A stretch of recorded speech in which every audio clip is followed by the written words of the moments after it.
वहीं अब 26 जून को 7 महीने पूरे होने जा रहे हैं और इन्हीं से पूछूंगी क्या करने वाले हैं 26 तारीख। हम भारतवर्ष के जितने भी राज्यपाल राज्यों के हैं हर राजभवन को घेरेंगे और उनको ज्ञापन देंगे। 7 महीने शुरुआत। ये काले अंग्रेज है मैडम, इनको टाइम लगेगा। अंग्रेज को भगाने के लिए 90 वर्ष लगे थे। सरकारें रोकने का प्रयास कर रही हैं हमें कि वहाँ राजभवन तक ना पहुँचे जाएं, लेकिन हम या तो जेल जाएंगे या तो राजभवन घेरेंगे, हम पीछे हटने वाले नहीं। किसान वहाँ से निकल चुका है तो कहाँ जा रहा है वो किसान आपको दिख नहीं रहा यहाँ पे। आप अगर परसों आई हो यहाँ पे लाखों की तादाद में किसान था। रही है ना, ये सरकार का बीपी हाई हो गया है। अब सरकार वालों लोग से मिलिएगा तो पूछेगा किसानों के बारे में क्या कहना चाहते हैं, मुंह चुरा के भाग जाएगा। किसान वोट की चोट से इस सरकार को 2014 में आई थी। इसी वोट की चोट से आने वाला जो 5 विधानसभा चुनाव है इस सरकार को सशक्त मिलेगी और इसको हार का ढींगरा फोड़ना पड़ेगा। नमस्कार, मैं दामिनी शर्मा, बहुत बहुत स्वागत है आपका। इस वक्त हम हैं गाजीपुर बॉर्डर पर। किसान आंदोलन को गाजीपुर बॉर्डर पर अब 7 महीने पूरे हो चुके हैं। 7 महीने का वक्त है जब किसान जो हैं दिल्ली के हर उस बॉर्डर पर बैठे हैं जहां से वो प्रयास कर सकते हैं कि उनके कानून वापस हो जाएं, अधिकार उन्हें वापस मिल सके, परंतु अब तक कोई निष्कर्ष सामने नहीं आया है। वहीं अब 26 जून को 7 महीने पूरे होने जा रहे हैं और इन्हीं से पूछूंगी क्या करने वाले हैं 26 तारीख को, क्या करने जा रहे हैं 26 का, क्या तैयारी है। देखिए मैम, हम लोगों के संयुक्त किसान मोर्चा ने एक कॉल दी है और ऐलान किया है कि हम पूरे भारतवर्ष के जितने भी राजभवन हैं, चूँकि हमारा सातों जो कानून कृषि कानून के बिल लाई है सरकार, इसको हटाने के लिए आज प्रचंड गर्मी में हम यहाँ बैठे हुए हैं। ठंडी से लेकर हमारे 450 किसान शहीद हो गए। अभी भी ये बेशर्म सरकार हमारी बात सुनने के लिए तैयार नहीं हुई, जिससे हमारे संयुक्त किसान मोर्चा ने कड़ा रुख अपनाते हुए ऐलान किया है कि हम भारतवर्ष के जितने भी राज्यपाल राज्यों के हैं हर राजभवन को घेरेंगे और उनको ज्ञापन देंगे। आप जो ये करने जा रहे हैं ये सफल हो पाएगा? देखिए मैम, हम सफल की बात करते हैं, हम जेल से डरने वाले नहीं। सरकारें रोकने का प्रयास कर रही हैं हमें कि वहाँ राजभवन तक ना पहुँचे जाएं, लेकिन हम या तो जेल जाएंगे या तो राजभवन घेरेंगे, हम पीछे हटने वाले नहीं हैं। और यहाँ जब तक कृषि बिल वापस होगी नहीं तब तक हम जाएंगे नहीं। जहाँ तक सवाल आपने कहा है कि उनके ऊपर असर नहीं पड़ रहा है, मैं पूरे आपके चैनल के माध्यम से पूरे देशवासियों से बता देना चाहता हूँ कि असर तो उनके ऊपर इतना बेशर्मी का पड़ा है। अभी गांव का कोई आदमी किसी मजदूर से या कोई फल वाले से, दूध वाले से अपना सामान लेता रहे और जब पैसे देने की बात आए महीने में वो ना दे तो वो अगर उसके सामने अगर 10 आदमी लेकर बैठ गया और उसको वहाँ जलील करने लगा, मेरा पैसा नहीं दे रहे हो, तो वो आदमी शर्म के मारे डूब के मर जाएगा। ये बेशर्म सरकार बैठी हुई है तपती धूप में, उसके प्रजा रोड पर बैठी हुई है। प्रजा राजा का मतलब होता है कि सभी लोगों को संपन्नता की तरफ ले जाए, उसकी प्रजा रोड पर बैठी हुई तड़प रही है और ये बेशर्म सरकार हमारी बात सुनने के लिए तैयार है। ऐसे सरकार को शर्म से मर जाना चाहिए। और ऐसी सरकार को जब जनता रूठ जाती है तो अच्छी सरकारें हिल गई, अच्छे राज्य ध्वस्त हो गए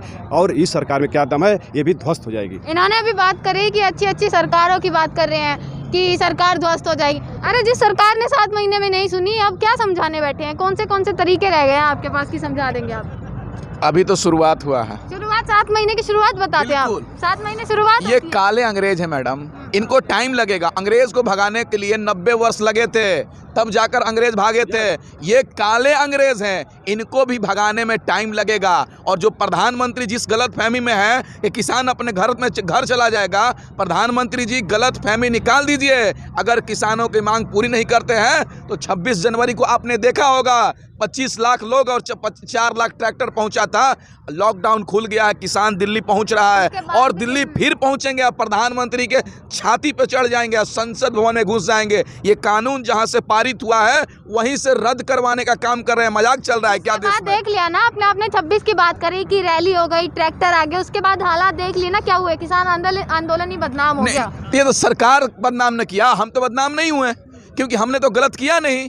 हम गलत नहीं है तो हमको क्यों बदनाम करेगी? ये सरकार बदनाम जितना करना है कर ले। ये आंदोलन का नीति और नीयत दोनों साफ है। हम लड़ेंगे ये काले कानून के खिलाफ, ये गूंगी बहरी सरकार के खिलाफ। इस सरकार को जगा कर रखेंगे और इस कानून को रद्द करवाएंगे। आप देखते रहिए ना, ये सरकार का बीपी हाई हो गया है। आप सरकार वालों लोगों से मिलिएगा तो पूछेगा किसानों के बारे में क्या कहना चाहते हैं, मुंह चुरा के भाग जाएगा, क्योंकि उसको बीपी हाई हो गया है, उसको डर लग गया है। समझ जाइए इतना ही मैडम कि सरकार घुटने के बल है, और सरकार घुटने के बल गिरेगी, किसानों की मांग पूरी करेगी, नहीं तो वही हाल होगा जो बंगाल में हुआ था ना भाजपाइयों का। वही 5 राज्यों में चुनाव होने जा रहा है, उत्तर प्रदेश और पंजाब और तमाम राज्य में जहां जहां चुनाव होगा वहां वहां भारतीय जनता पार्टी को हराया जाएगा। ये किसान आंदोलन भारतीय जनता पार्टी के लिए कब्र है, और इसी तरीके से अगर आंदोलन चलता रहा तो भारतीय जनता पार्टी का 2 सांसद हुआ करते थे ना देश में पहले, जीरो पे सरकार ये भारतीय जनता पार्टी आने का काम करेगी। हम लोग बताएंगे सरकार को, तो पानी पिला कर रख देंगे। सरकार जिस घमंड में है उसका घमंड टूट देंगे। रावण का घमंड नहीं रहा, ये नरेंद्र मोदी का घमंड क्या रहेगा। ज्ञापन देने से कुछ हो जाएगा? आप लोग जा रहे हैं, जो कदम उठाने जा रहे हैं, आपको लग रहा है सफल होगा वो कदम? क्योंकि आप पहले भी ऐसे कई कदम उठा चुके हैं। चीर के किसान उम्मीद बोता है, तो हमारी उम्मीद है ये जो मौजूदा सरकार है इसको झुकने पड़ेंगे, क्योंकि आप कह रहे हैं संसद ये सरकार क्या कर रही है, सिर्फ और सिर्फ हमारी आवाज़ को दबाना चाहती है। लेकिन हम देश के पालनहार हैं, देश के किसान हैं, नौजवान हैं। इस सरकार को ये बता देना चाहते हैं कि आप कितने भी जुल्म, कितने भी NIA, CBI, कितने भी आप UAPA हमारे ऊपर साजिशें करते रहिए, लेकिन हम अपने जो वादों पे है उस पे अडिग हैं। इस सरकार को झुका के रख देंगे। संसद मार्च की बात क्यों नहीं, ये सरकार झुकेगी। जो संसद भवन से 1929 में अंग्रेजों ने एक कानून लाया था, उन्होंने कहा था कि हम इस बिल को वापस नहीं करेंगे। उसी समय भगत सिंह ने काउंसिल हाउस में धमाका किया था। आज वो इसी तरह आज ये जो किसान है ये धमाका है इस सरकार के खिलाफ कि आप शासन सत्ता में बैठे हुए हैं, आपको झुकना पड़ेगा। पत्रकार महोदय, इस सरकार को झुका के रख देंगे, क्योंकि जो किसान वोट की चोट से इस सरकार को 2014 में आई थी, इसी वोट की चोट से आने वाला जो 5 विधानसभा चुनाव है इस सरकार को सशक्त मिलेगी और इसको हार का ढींगरा फोड़ना पड़ेगा। आपको क्या लगता है जो गाजीपुर बॉर्डर का इस समय जो माहौल बना हुआ है, उसको देखकर लग रहा है कि चीजें सही हो पाएंगी? क्योंकि जहाँ जो किसान दिसंबर में, हम जनवरी में देख पा रहे थे, वो किसान कहाँ है? कहाँ है? उनको परेशानी नहीं है इस बिल से? देखिए, लॉकडाउन चल रहा था, उस टाइम वो घर चले गए थे। जो फसलें थी उनको जो है मतलब घर पे लाने के लिए। अब जो किसान निकल चुका है, आपने देखा अभी परसों जो है यहाँ पर जो है हजारों की तादाद में लोग इतने हुए थे कि लगभग लाखों लोग थे यहाँ पे। कई नेता भी आए थे। और अब जो है एक ये जो हमारी रणनीति है, महीने की हर एक 26 तारीख आती है, और 26 तारीख के लिए जो हमें रणनीति मिलती है, अब जो रणनीति है हमारे जो संयुक्त किसान मोर्चा का जो आह्वान है, हम लखनऊ पहुंचने का काम करेंगे। क्योंकि उत्तर प्रदेश के अंदर जो लखनऊ जाकर हम जो है अपना ज्ञापन सौंपेंगे। हजारों किसानों की संख्या में लाखों किसान वहां पर पहुंचेंगे। हर स्टेट में विरोध ये दिखाया नहीं, जाएगा। 3 महीने से ना आप यही चीज कह रहे हैं। जब भी आपसे पूछा जाता है आप कहते हैं कि फसल कट रही है, किसान वहां से निकल चुका है तो कहाँ जा रहा है वो किसान? किसान आपको दिख नहीं रहा यहाँ पे। आप अगर परसों आई हो यहाँ पे लाखों की तादाद में किसान था। ठीक है, किसान दिख रहा है, पूरी ताकत से लड़ रहा है। और मैं आपको बता दूं, कागजी अफराद से क्या होता है, हौसला लड़ता है, तादाद से क्या होता है। तो ये जो हौसला है किसान, अगर आप यहाँ पर देखिए बॉर्डर के अंदर अगर 1000 किसान बैठे हैं, तो आप ये मत सोचिए जिस दिन भी अगर सरकार की गलतफहमी इस किसान को टच करने की होगी तो यहाँ लाखों करोड़ों की तादाद में किसान पहुंचेगा। यहाँ पर हम किसान जबरदस्ती नहीं बुला रहे हैं, किसान अपनी मर्जी से आता। 2 घंटे के अंदर आपने देखा था कि 28 तारीख के अंदर यहाँ पर लाखों किसान पहुंचने की मतलब उन्होंने जो पहुंचकर और यहाँ हौसला बढ़ाया था। तो ये चीज मत समझना, किसान एक ऐसा पौधा है कि जो धरती को चीर के अनाज उगाता है और उसी अनाज को पूरा भारत खाता है। तो किसान डरने वाली कौम नहीं है। देश के युवा भी जो है किसान आंदोलन में है। आंदोलन में क्या है कारण? रोजगार से परेशान है या किस चीज से परेशान? सिर्फ एक मुद्दा नहीं है, चारों तरफ से हर मुद्दा है। इन्फ्लेशन देख रहे होगे आप, महंगाई किस दौर पे है, हाईएस्ट पे जाने लग रही है। हमारी GDP इकोनॉमी क्राइसिस इतना ज़बरदस्त है, हर चीज़ के अंदर ये स्कैम करने लग रहे हैं।